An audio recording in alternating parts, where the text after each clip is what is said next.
지금 중국 경제에서는 금융위기가 진행되고 있어요. 2008년도 미국에서 금융위기가 터졌을 때 경기 후퇴 기간은 1년 반으로 막아냈어요. 근데 지금은 그게 사실 참 어렵게 됐어요. 지금 부동산 시장이 거의 지금 붕괴됐다고 해도 틀린 말이 아닐 거예요. 빈집이 6,500만 채였다는 어느 학자의 발표가 있었어요. 시진핑이 집권한 이래 계속해서 후퇴하고 있어요. 성장률을 낮추는 방향으로 펼쳐지고 있다.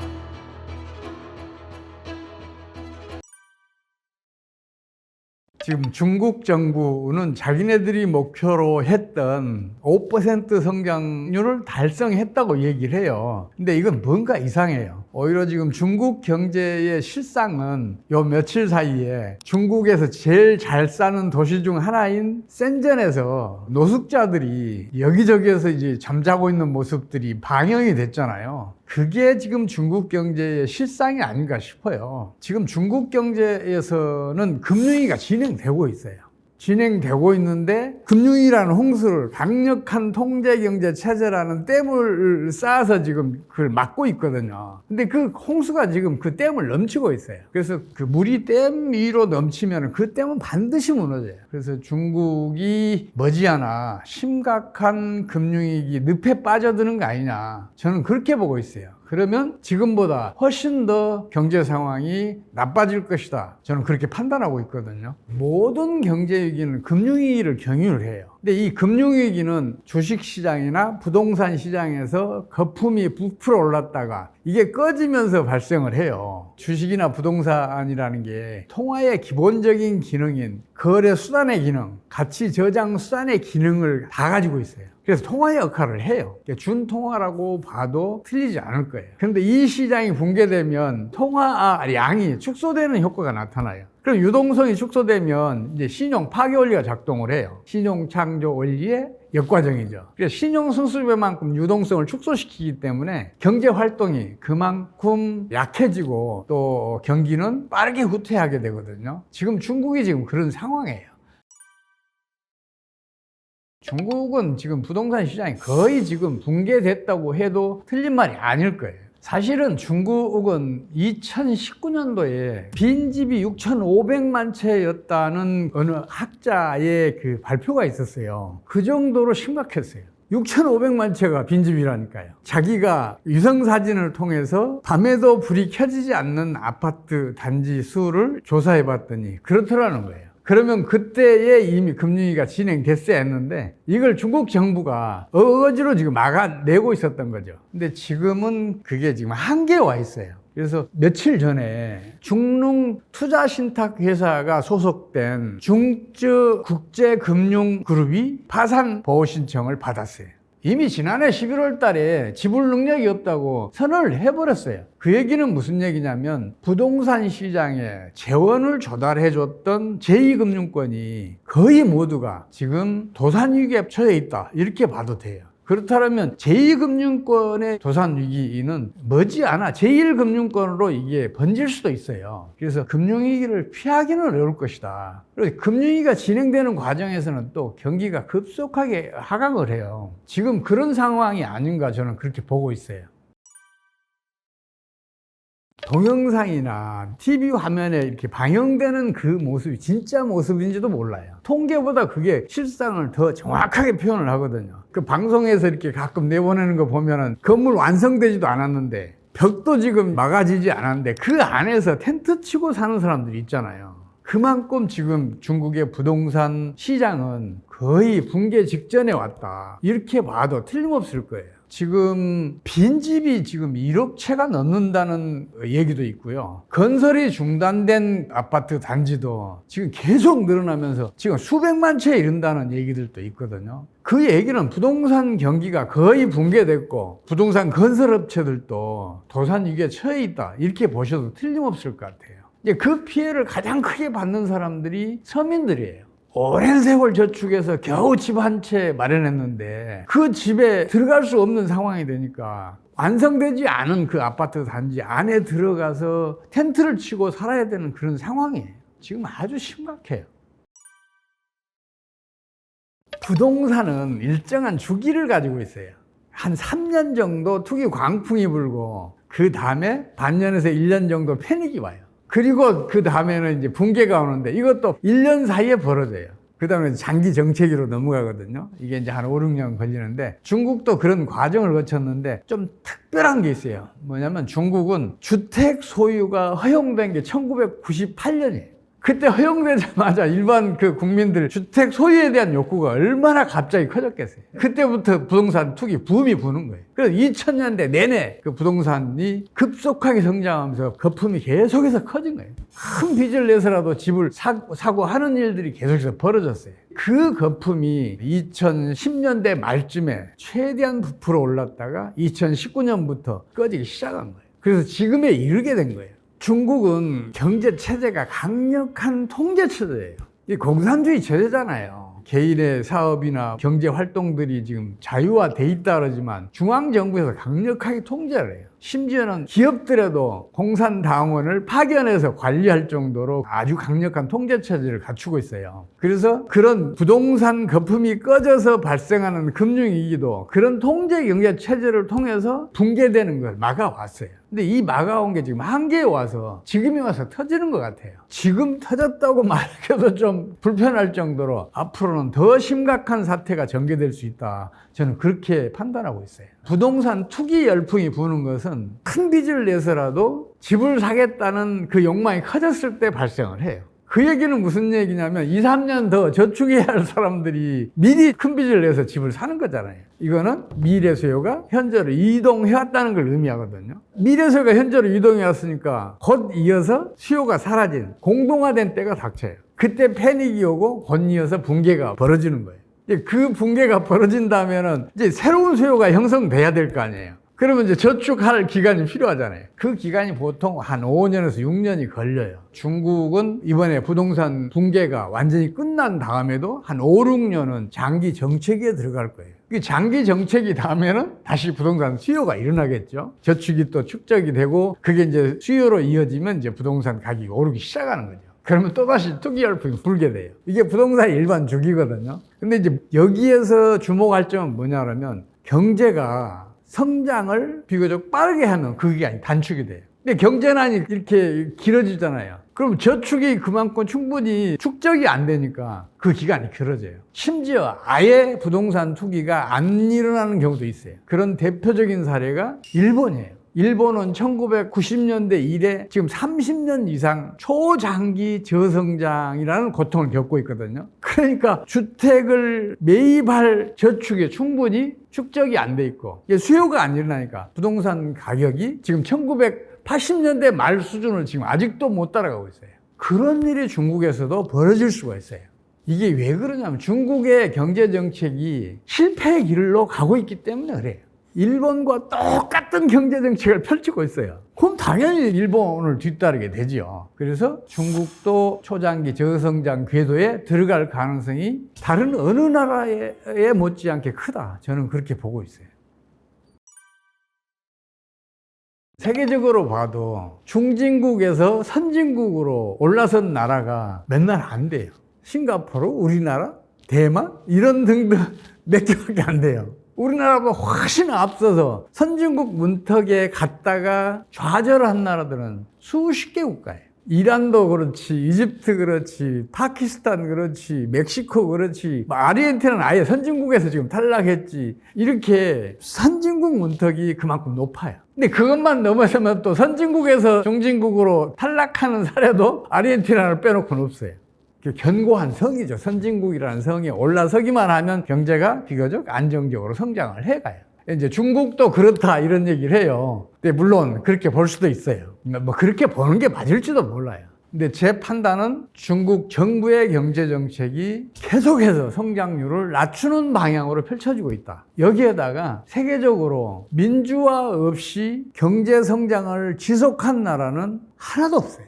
민주화가 진행될 때 비로소 성장은 지속 가능해져요. 왜 그러냐면 민주화라는 것은 경제 활동도 자유화시키는 거잖아요. 경제 활동이 자유화되면 기업의 경제 활동, 개인의 경제 활동이 활발해져요. 그러면서 성장을 하는 거예요. 그래서 지금 중국은 시진핑이 집권한 이래 정치적으로는 물론이고 경제적으로도 민주화가 계속해서 후퇴하고 있어요. 이것도 중국 경제가 지금 어려움에 계속 그 깊은 늪에 빠져드는 원인 중 하나예요. 근데 그보다는 더 직접적으로는 중국의 경제 정책이 실패하고 있어요.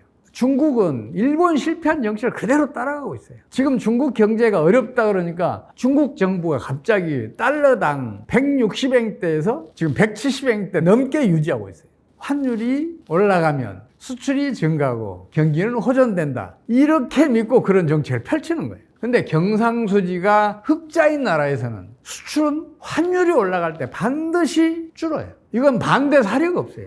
경제학 이론하고는 조금 배치가 되는데 현실이 먼저, 이론이 먼저예요. 현실이 먼저잖아요. 그래서 지금 이론에 집착하고 있으니까 지금 중국 경제가 고환율 정책을 펼치고 있는데 이게 지금 경제난을 더 심화시키고 있어요. 일본은 1990년 이래 지금까지 고환율 정책을 8차례 펼쳤는데 단 한 번도 경기를 회복시키지 못했어요. 수출이 증가하는 것도 기껏해야 6개월 이상 증가한 적이 없어요.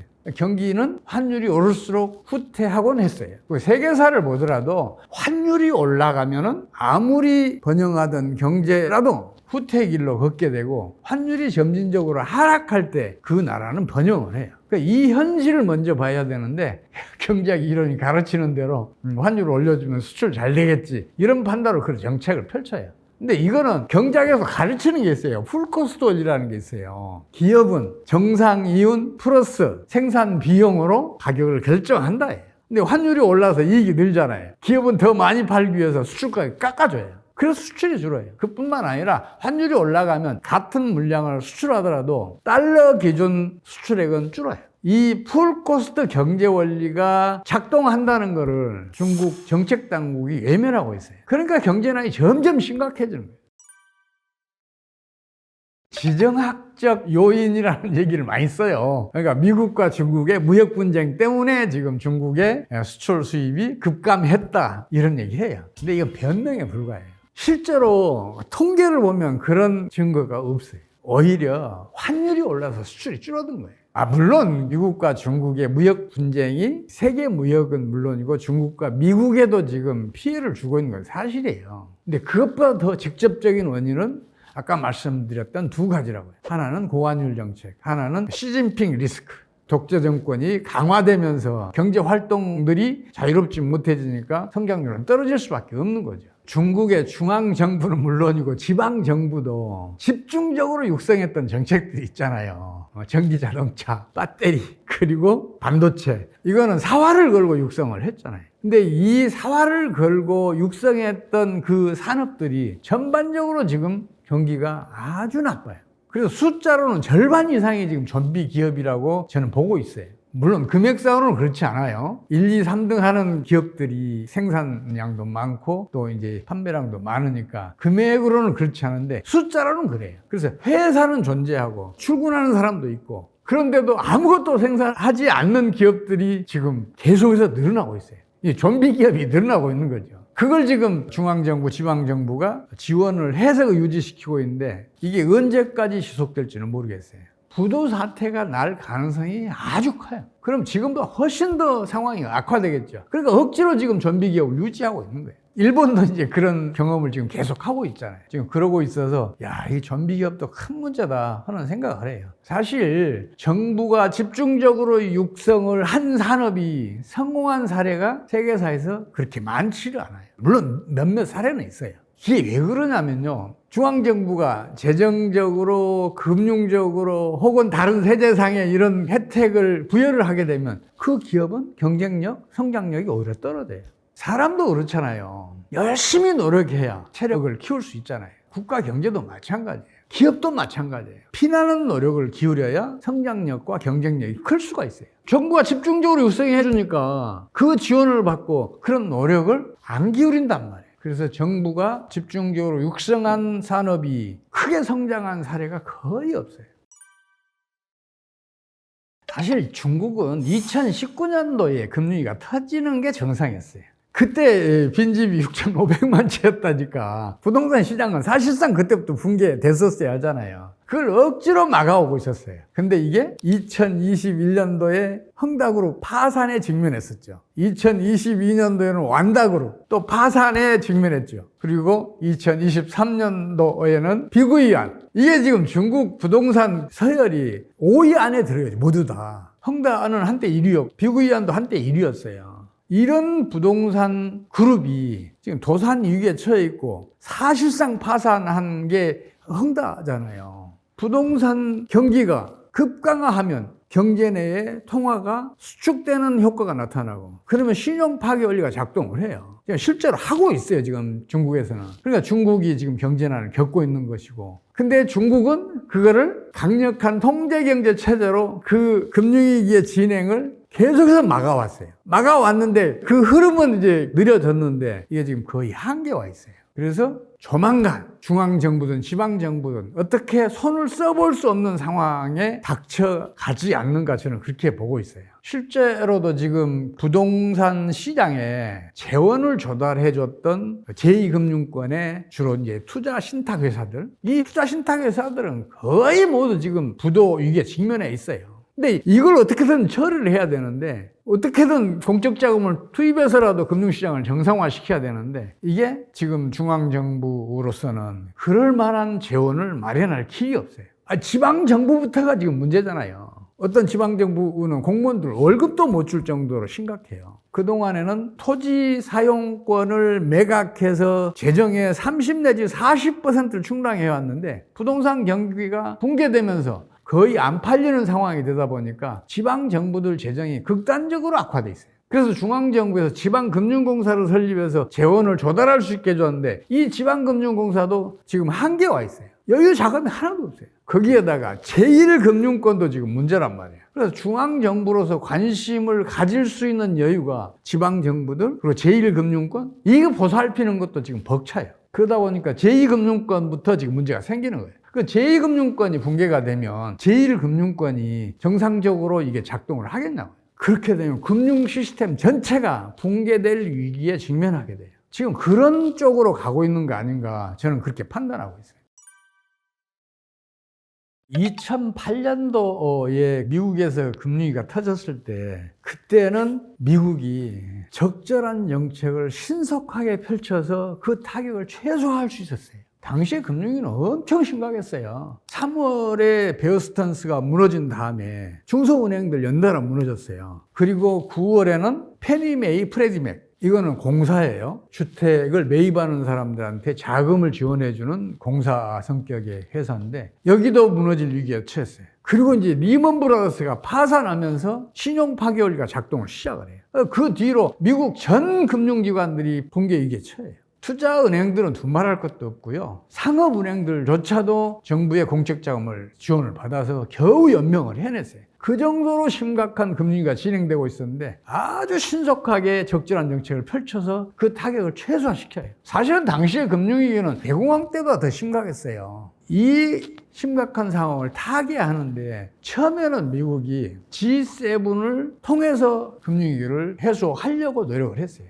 근데 그게 잘 안 돼요. 그래서 결국은 G20을 동원을 해요. 그래서 G20 회원국들의 정부 수반, 재무부 장관, 중앙은행 총재 모두 다 불러놓고 미국이 모범을 보일 테니까 협조해서 금융위기를 타개해 나가자. 미국이 금융위기를 타개하지 못하면 그 타격은 전 세계에 미치고 여러분 국가들도 심각한 타격을 입을 것이다. 이렇게 얘기를 하면서 그 협조를 요청을 해요. 실제로 미국은 모범을 보여요. 2008년 말에 보는 통화를 2배로 늘려요. 기준금리도 0.25%까지 낮춰요. 재정지출도 8천억 달러를 투입을 해요. 그래서 축소 재생산의 악순환을 선순환으로 돌려내요. 그래서 당시에 그렇게 심각했던 금융위기가 진행됐음에도 불구하고 경기 후퇴 기간은 1년 반으로 막아냈어요. 근데 지금은 그게 사실 참 어렵게 됐어요. 특히 미국이 문제인데 미국은 지금 기준금리를 올릴 수도 없고 내릴 수도 없는 상황으로 지금 계속해서 늪에 빠져들고 있어요.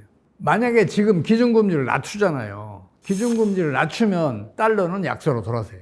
달러가 약세로 돌아서면 미국에 투자됐던 국제금융자본들이 미국을 이탈해요. 그럼 유동성이 수축되면서 신용 파괴 원리가 작동을 하고 금융위기는 본격적으로 진행을 해요. 금리가 본격적으로 진행하면 경기는 급속하게 하강을 하게 되거든요. 근데 그거 할 수가 없어요. 그렇다고 해서 기준금리를 올릴 수 있냐? 그것도 안 돼요. 기준금리를 지금 상태로 유지하는 것도 힘들어요.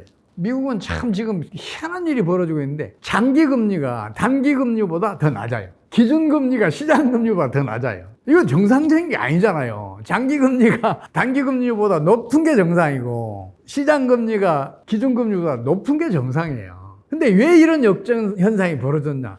미국 연준이 장차 기준금리를 낮출 것이라는 기대의 힘 때문에 지금 그 역전이 돼 있거든요. 근데 미국은 지금 기준금리 낮출 수 없는 상황이잖아요. 달러가 바로 약세로 돌아서니까. 그래서 현 수준으로 기준금리를 유지하더라도 단기금리와 장기금리가 역전이 되고 또 시장금리가 기준금리를 넘어서면 시장금리가 오른 만큼 미국 금융기관들이 보유하고 있는 미국 국채와 MBS 등의 채권 가격이 떨어져요.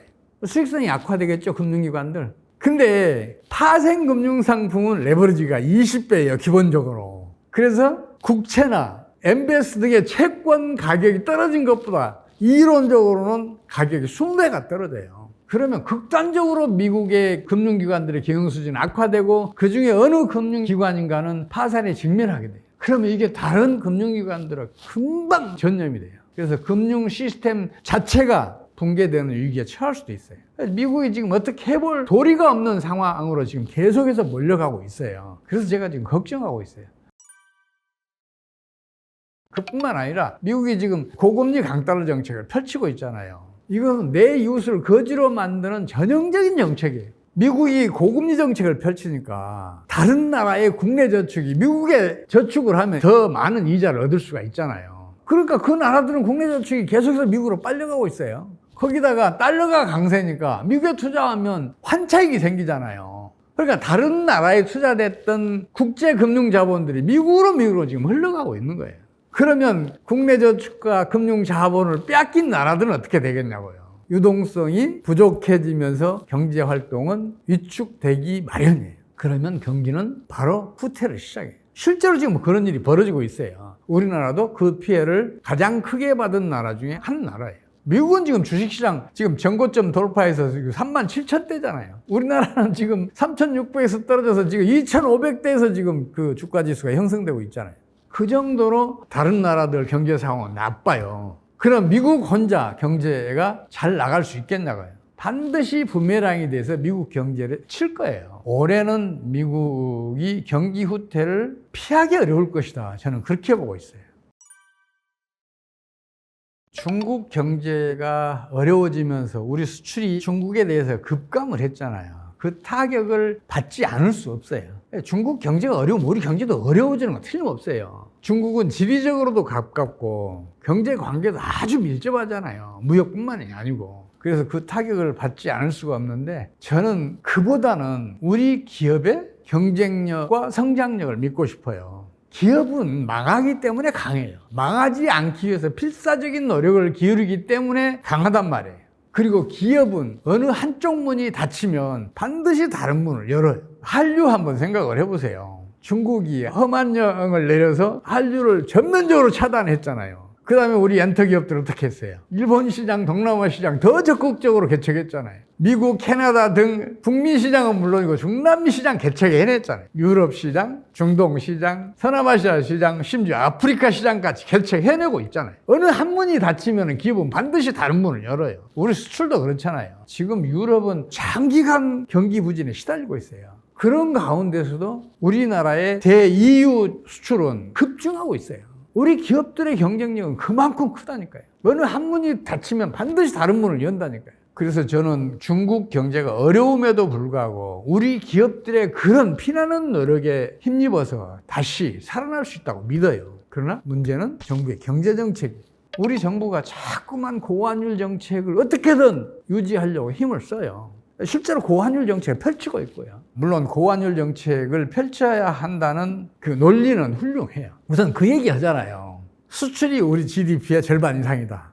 성장의 동력이다. 이런 얘기를 해요. 근데 그건 틀렸어요. 그건 국민 사기극이란 말이에요. 수출은 매출 총액이에요. GDP는 부가가치액이에요. 근데 매출 총액은 부가가치의 약 4배 정도 돼요. 그럼 기준을 일치시켜야 할 거 아니에요. 기준을 일치시키면 수출은 GDP의 10%가 안 돼요. 반면에 내수는 90%가 넘어요. 그럼 수출이 아무리 잘 되더라도 내수가 부진해지면 경제는 성장할 수가 없어요. 그러면 내수가 환율이 오를 때 확장되겠어요? 환율이 내릴 때 확장되겠어요? 우리나라는 주요 자원들, 식량 자원, 공업용 자원, 기타 자원들 전부 다 수입에 의존하고 있잖아요. 주요 시설재들도 수입에 의존하고 있잖아요. 거기다가 일반 소비재도 많이 수입하고 있잖아요. 환율이 내리면 더 싸게 사올 수 있잖아요. 국내 물가는 더 안정될 것이고 그러면 같은 수요로 더 많이 소비할 거 아니에요. 그래서 환율이 점진적으로 떨어질 때 성장률은 높아져요. 이게 세계사적인 경험이란 말이에요. 예외적인 사례가 없어요. 물론 전제 조건이 있어요. 경상수지가 만성적인 흑자인 나라에서는 그래요. 만성적인 적자인 나라에서는 환율 올려서 수출 증가해요. 근데 흑자인 나라에서는 환율이 오르면 수출은 반드시 줄어요. 예외적인 사례가 없어요. 우리 정부는 지금 자꾸만 환율이 높아져야 수출이 늘고 수출이 늘어야 성장률도 높아진다고 얘기하고 있어요. 아니, 역사가 그걸 거부를 했는데 왜 현실은 보지 않고 이론에만 집착하는 저는 이해할 수가 없는 거예요. 지금 고환율을 유지하기 위해서 정부가 어떤 일을 하고 있냐면 우리나라 경상수지가 지금 매년 대규모 흑자잖아요. 그만큼의 외환이 지금 국내에 유입되고 있잖아요. 그러면 당연히 외환의 공급이 수요보다 많으니까 환율은 떨어져야 할 거 아니에요. 시장의 힘에 의해서. 환율이 자꾸만 시장에서 떨어지려고 하니까 정부가 어떤 정책을 펼치냐면 경상수지 흑자본을 즉각 해외로 유출하는 정책을 펼치고 있어요. 한국투자공사, 국민연금 등등 재원이 좀 풍부한 정부 산하기관을 통해서 해외 투자를 유도하기도 하지만 증권회사, 또 은행 등 금융회사들 여기를 통해서도 계속해서 해외 투자하도록 유도하고 있어요. 이 얘기는 무슨 얘기예요? 수출로 애써 벌어들인 소득을 즉각 해외로 유출시키는 정책을 정부가 펼치고 있다는 얘기 아니에요. 그럼 당연히 내수는 부진해지죠. 경기는 하강하죠. 우리나라가 지금 2000년대 그 후반 이래로 지금까지 초장기 경기 부진에 시달리고 있는 가장 결정적인 원인이 이 고환율 정책이에요, 사실은. 지금 우리 정부가 환율이 시장에 의미해서 점진적으로 떨어지는 것을 용인만 해주면 우리나라 성장률은 지금도 6%까지는 올라갈 수 있다고 저는 봐요. 우리나라 경상수지 흑자가 2015년에는 GDP의 7%가 넘었어요. 그만큼 더 성장할 수 있었잖아요. 2021년도에도 4.9%를 기록했어요. 그럼 당시에도 성장률 6% 이상 올릴 수 있었잖아요. 근데 경상수지 흑자가 좋다는 잘못된 믿음에 매여서 지금 계속해서 경상수지 흑자를 유지하려고만 해요. 근데 세상사라는 게 그렇잖아요. 과유불급이잖아요. 지나치면 부족함만 못해요. 아무리 바람직한 경제 변수도 마찬가지예요. 성장률도 지나치게 높으면 안 좋아요. 금방 경기가 하강으로 꺾여요. 국내 저축도 아무리 많아도 과도하면 이게 성장률을 낮추는 역할을 해요. 그래서 지금 우리나라 경상수지 흑자는 과유불급이에요. 지금 일반 경제 연구소들 그리고 경제 전문가들이 얘기하듯이 낮은 게 아니에요. 5년 안에 우리나라 1인당 국민소득 6만 달러 갈 수 있다. 그게 왜 안 되냐면 정부가 지금 반대로 가고 있어요. 경제난에 시달리고 있는 왜 일본 엔화 가치에 맞추려고 하냐고요. 저는 이런 게 지금 이해할 수가 없어요. 결국은 부동산 가격이 폭락을 해요. 우리나라가 먼저 금융위기 늪에 빠져들 수도 있겠다.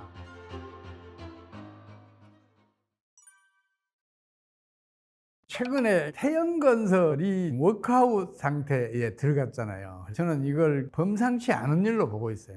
이게 어쩌면 트리거의 역할을 하면서 우리나라가 먼저 금융위기 늪에 빠져들 수도 있겠다 이런 생각을 하고 있어요. 물론 지금 정부가 신속하게 대응을 잘 하고 있는 건 사실이에요. 근데 문제는 뭐냐면 태영건설이 왜 부도에 직면하게 됐는지 그 원인을 잘못 파악하고 있어요. 물론 지금 건설 경기가 나쁘니까 그래요. 근데 건설 경기가 나쁘더라도 그동안에 잘 버텨왔잖아요. 근데 갑자기 지금 태영건설이 워크아웃 상태로 빠져들었잖아요. 그럼 또 다른 원인이 하나 있을 거 아니에요. 근데 이거는 지금 2년 전에 강원도 그 레고랜드 사태 터졌을 때하고 비슷해요. 그 강원도 레고랜드 사태라는 게 2천억 원에 불과해요. 이거는 우리나라 협의통화의 0.007%밖에 안 돼요. 근데 그게 터지자마자 갑자기 건설업계 전반이 유동성 위기에 빠져들었어요. 다른 산업들도 유동성 부족에 시달리게 됐어요. 그게 왜 그랬겠어요? 갑자기 유동성이 수축됐기 때문이잖아요. 그렇다면 유동성 수축이 왜 일어났겠어요? 당시에 우리나라와 미국의 기준금리 격차가 1.75%였어요. 당연히 국내 저축 미국으로 빨려가죠. 당시에 우리나라 환율이 1,400원대를 위협하고 있었어요. 1,100원대에서 갑자기 2년 만에 1,400원까지 올라갔다니까요. 미국은 달러가 강세했잖아요. 그러면 우리나라에 투자됐던 국내 금융자본, 국제 금융자본은 미국에 투자하면 환착이 생기잖아요. 국내 저축과 금융자본이 미국으로 빨려가니까 국내는 당연히 유동성이 수축될 거 아니에요. 그런 일이 벌어졌어요. 올해도 지금 마찬가지예요. 지난해 한때 우리나라 환율이 1,200원대로 떨어졌잖아요. 근데 지금 또 다시 1,320원대까지 올라갔어요. 그러면 더 많은 금융자본들이 환차익을 노리고 미국으로 갈 거 아니에요. 이거는 금융회사들만의 얘기가 아니에요. 개인들도 그렇잖아요. 지금 주변에서 미국 주식 투자 얘기 많이 들리잖아요. 물론 미국 주식시장이 호조니까 미국에 투자하면 이익이죠. 뿐만 아니라 환차익까지 노릴 수 있잖아요. 그러니까 개인들도 지금 미국에 투자하고 있는 상황이잖아요. 그럼 국내 유동성은 어떻게 되겠어요? 국내 저축들이 미국으로 흘러가면 국내는 유동성이 부족해질 거 아니에요. 이 원인을 먼저 파악하고 이 원인에다 처방을 해야 되는데 정부는 자꾸만 대증요법만 쓰고 있어요. 감기처럼 가벼운 증상이라면 대증요법으로 나설 수 있어요. 문제는 지금 현재 우리 경제 상황이 가벼운 감기와 같은 증상이냐는 얘기죠. 아니잖아요. 꽤 심각한 상황으로 가고 있잖아요.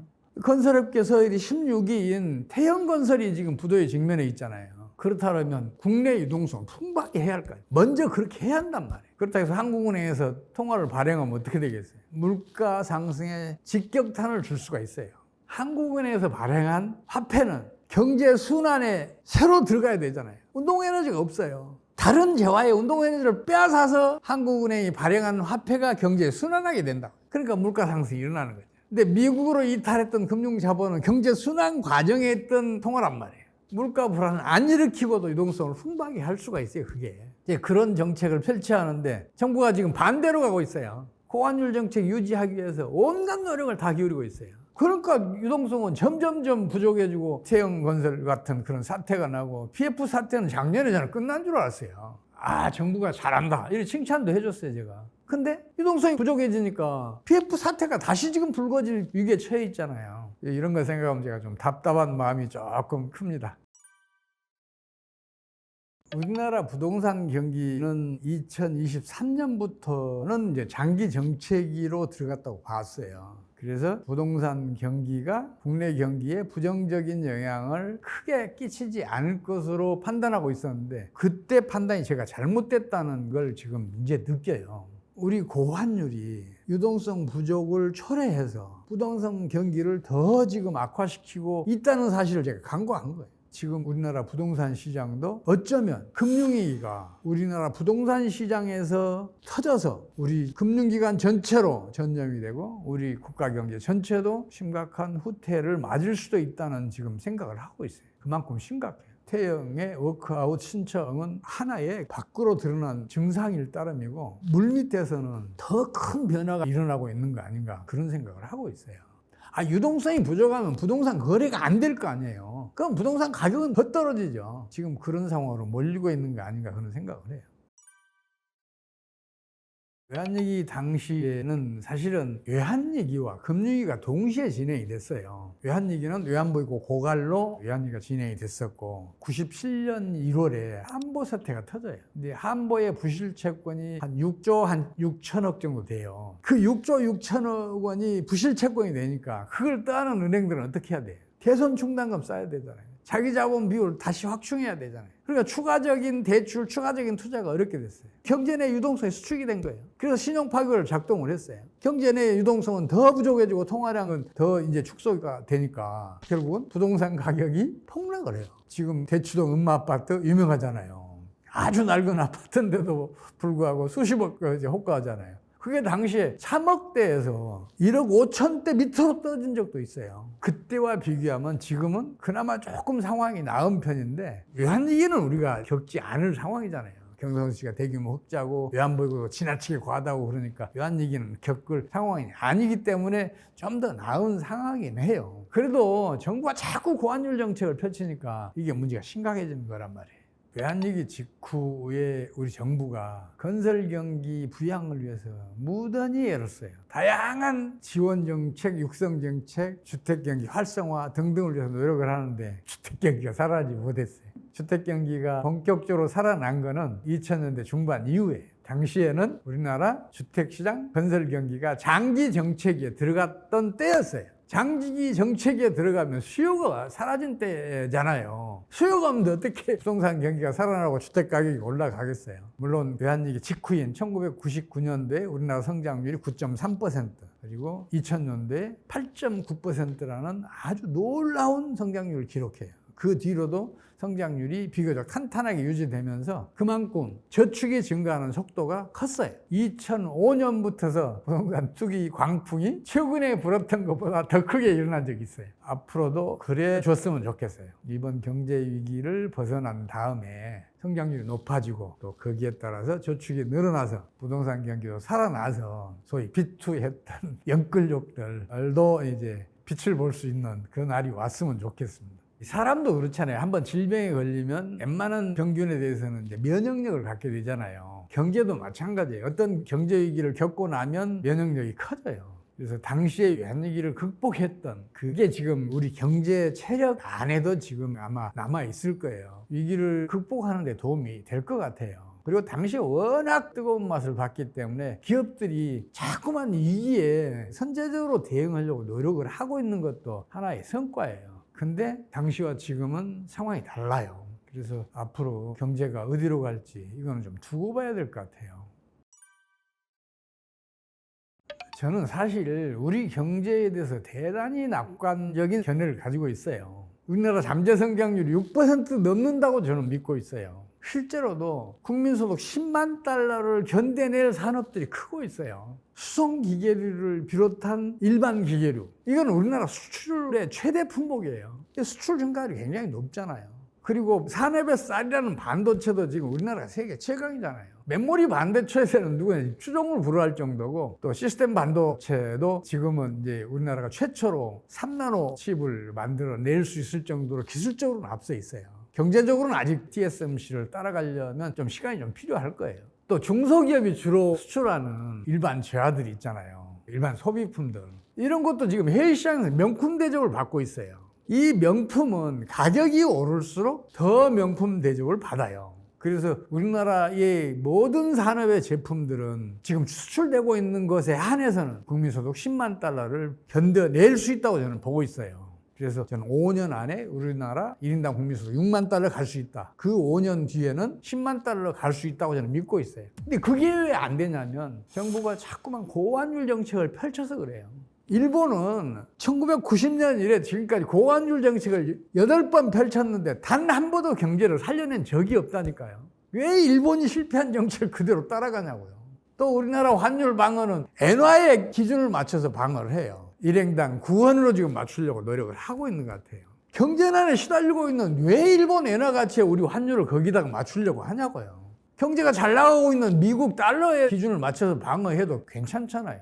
저는 이런 게 지금 이해할 수가 없어요. 저는 한마디로 그 말씀 드리고 싶어요. 만약에 정부가 환율 방어 정책만 펼치지 않으면 우리 환율은 시장에 힘입어서 점진적으로 하락할 것이다. 이 점진적인 하락을 정부가 용인만 해주면 우리나라 성장률은 지금도 6%까지는 올라갈 수 있다고 저는 믿고 있어요. 그게 지금 안 되고 있어서 제가 좀 안타깝죠.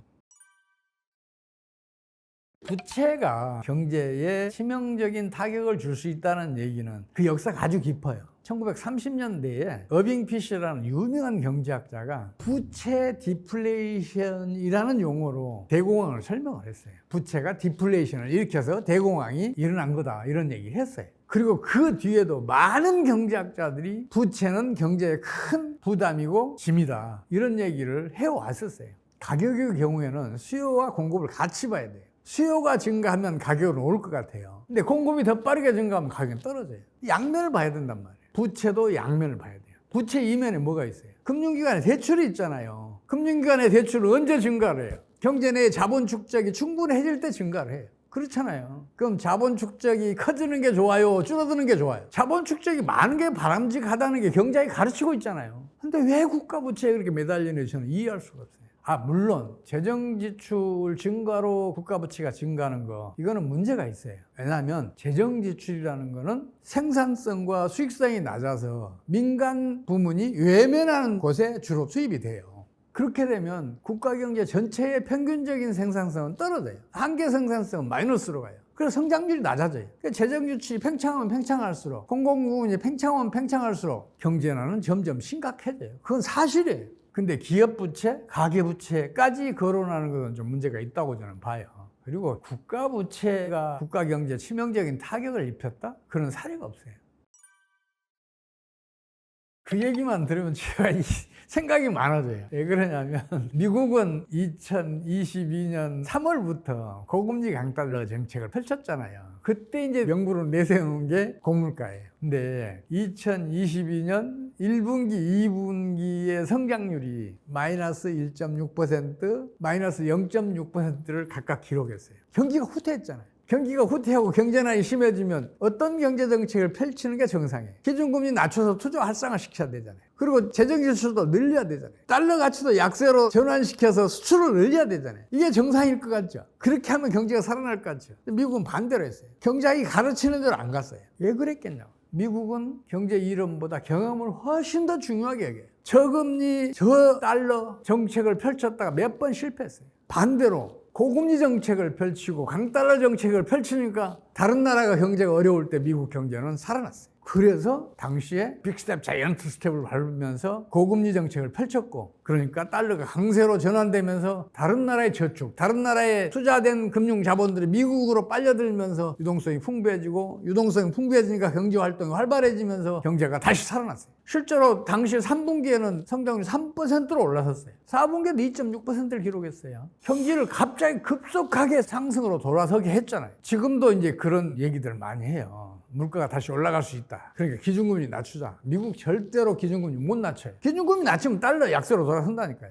그럼 미국에 투자했던 금융자본들 미국을 다 이탈해. 그 유동성이 수축되면서 신용 파기 원리가 작동을 하고, 그래서 금융위기가 본격적으로 진행을 한단 말이에요.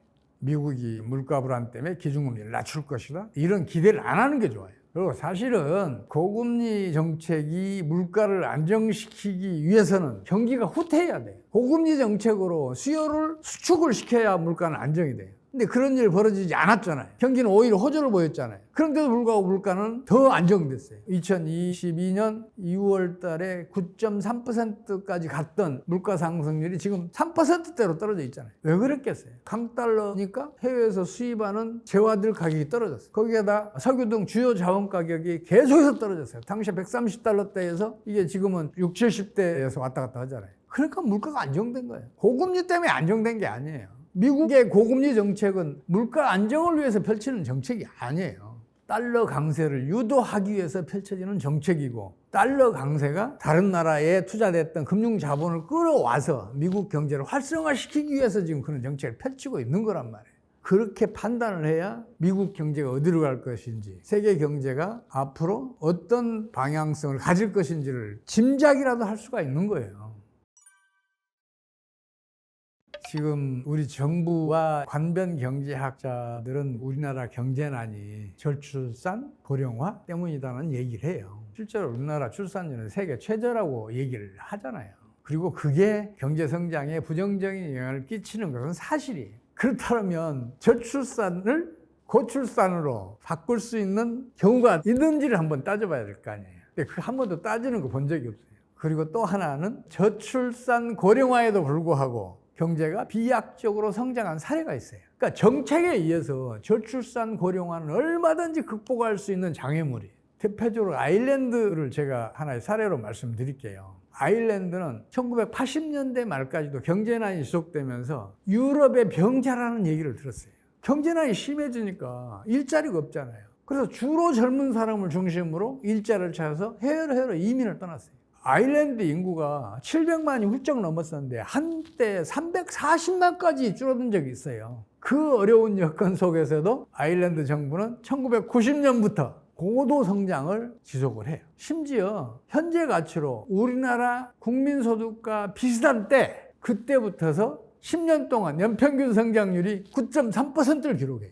놀라운 성적이잖아요. 물론 2008년 글로벌 금융위기 때는 심각한 타격을 입어서 한 2년 정도 고생을 해요. 근데 그걸 벗어난 뒤부터 다시 고도 성장을 했어요. 그래서 지금은 1인당 국민소득이 10만 달러를 넘어섰어요. 세계에서 제일 잘 사는 나라에 속한다고요. 아니, 그런 나라가 있으면 저출산 고령화는 얼마든지 극복할 수 있다. 그럼 아일랜드는 어떻게 극복했는지 그 사례 연구를 해야 할 거 아니에요. 아일랜드가 펼쳤던 경제정책을 따라가야 할 거 아니에요. 가장 결정적으로 경제를 도약시킨 정책은 뭐냐면 외자 유치. 외국 자본의 직접 투자가 증가할 수 있게 모든 세제 지원, 재정 지원, 금융 지원, 행정 지원들을 집중을 시켜요. 이 얘기는 무슨 얘기예요? 외국에서 벌어들인 소득이 국내로 들어왔다는 얘기 아니에요. 내수가 확장될 거 아니에요. 여기에 대해서 좀 국수주의적인 성격이 강한 사람들은 야, 그러다 국부 유출 되는 거 아니냐는 얘기를 해요. 생각을 해봐요. 자본에 눈이 있어요? 가슴이 있어요? 없잖아요. 애국심이 있냐고요? 없다고요. 그럼 어떻게 했어요? 한국이 만약에 큰 돈을 벌어준다면 외국 자본들 국적 전부 다 한국으로 다 바꿀 거예요.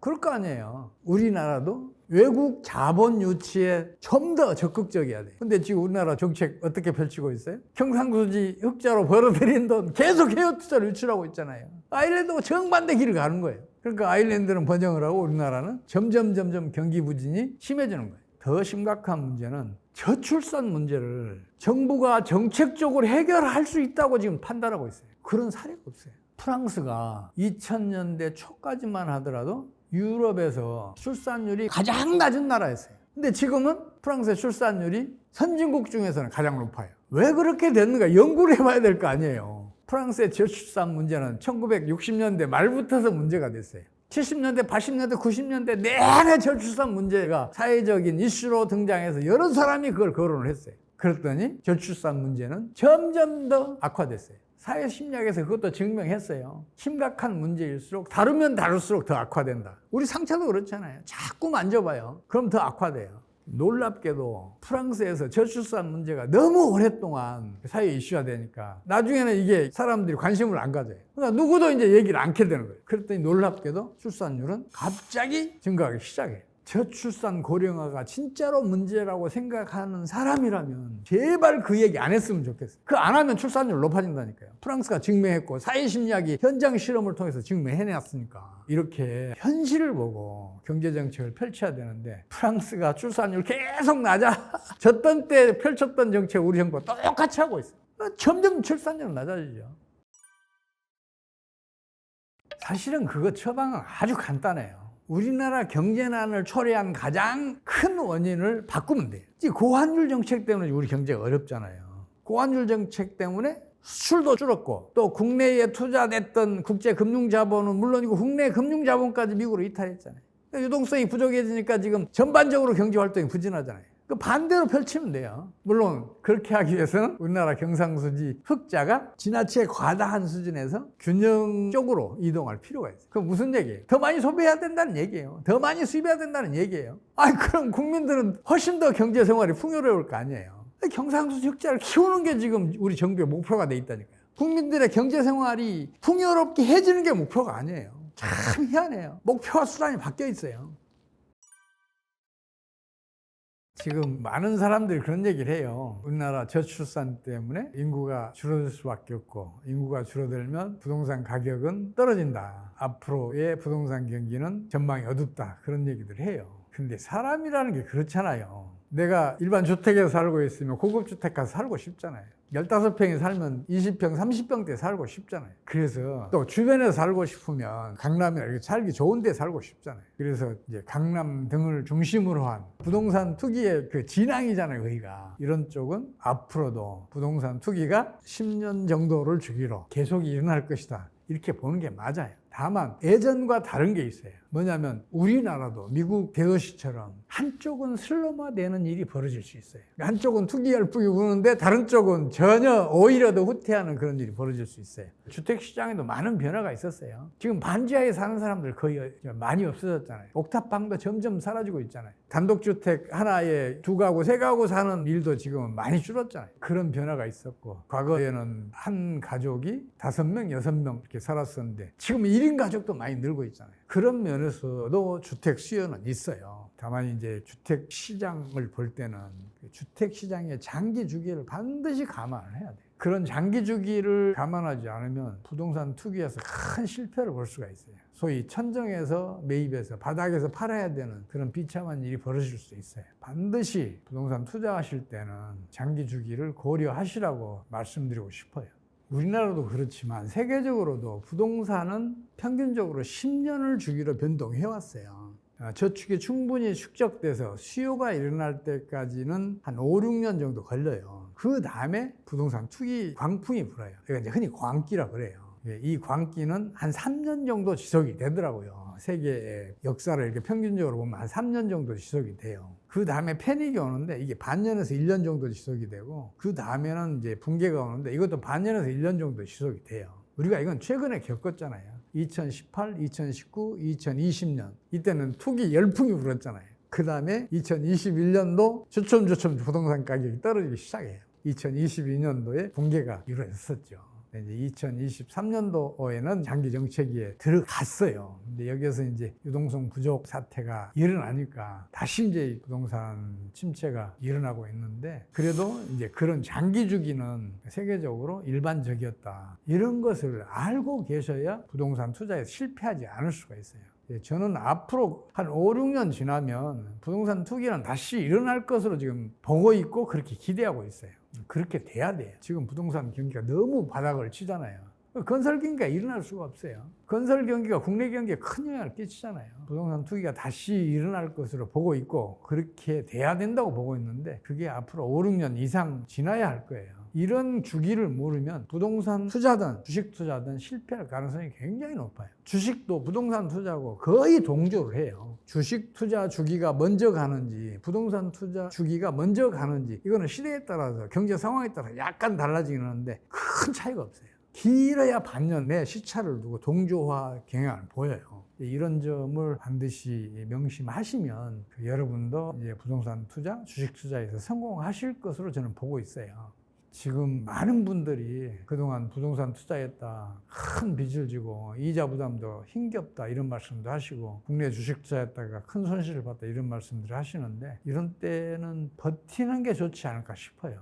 그거 팔면 손해봤다는 것 때문에 보복 심리가 생겨서 그 돈 다른 데 다 허비해요. 그래서 차라리 부동산도 이자 부담을 할 수 있으면 견디시는 게 좋을 것 같아요. 주식도 마찬가지로 지금은 너무 많이 떨어져 있으니까 앞으로 좀 더 떨어지더라도 끝까지 견디시면 앞으로 한 5, 6년 후에는 다시 투기가 일어나지 않을까, 그런 판단을 하고 있어요. 사실 지금 우리 기업과 우리 국민들의 경쟁력은 세계 최강이에요. 이거는 우리 한류 하나만 보면 금방 알 수 있잖아요. 문화라는 것은 잘 사는 나라에서 못 사는 나라로 흘러가는 게 정상인데 우리는 역류시키고 있잖아요. 흐름을 역류시키려면 그냥 흐름 따르는 것보다 3배, 4배의 힘이 필요하잖아요. 그걸 역류시키고 있다고요. 우리 기업, 우리 국민들의 역량은 그만큼 뛰어나요. 지금 다가오는 경제난, 이것도 우리 국민, 우리 기업이 틀림없이 극복해낼 수 있을 것이라고 생각을 해요. 설령 정부 경제정책이 계속 실패하더라도 그걸 우리 국민과 기업이 이겨낼 거라고 저는 보고 있고, 그렇게 되면 경기가 호전되는 것도 3, 4년 후에는 기대할 수 있겠다. 저는 그렇게 믿고 싶어요. 그렇게 믿어야 또 그렇게 갑니다. 여러분들이 그렇게 함께 믿어주시면 우리 경제가 3, 4년 후에는 다시 살아날 거예요. 그 뒤에는 이제 주식 투자든 부동산 투자든 그동안 저축 열심히 하셔서 다시 또 많이 하시면 그 뒤 한 3, 4년 후에는 큰 성과를 내지 않을까, 그렇게 저는 보고 있습니다. 제가 사실은 나이가 좀 많아요. 그래서 젊은 사람들과의 소통 기회가 크질 않아요. 근데 이런 데 오면 그런 기회가 줘서 너무 반갑고 고마워요. 여러분과 오늘 긴 시간 함께 했는데 저로서는 참 영광스럽고 반가운 일이었습니다. 감사합니다. IT 산업과 반도체를 전체적으로 함께 볼 생각입니다. 왜냐하면 반도체는 IT 산업을 이루는 근간이고 핵심이 되기 때문에. 최근 서울에서는 물 들어왔을 때 노져야죠. 대형 평수 아파트 하나, 소형 하나, 한가 하나 바꿔도 돈이 남아. 이것만 아셔도 부동산의 가격 전망을 어느 정도 하실 수 있다.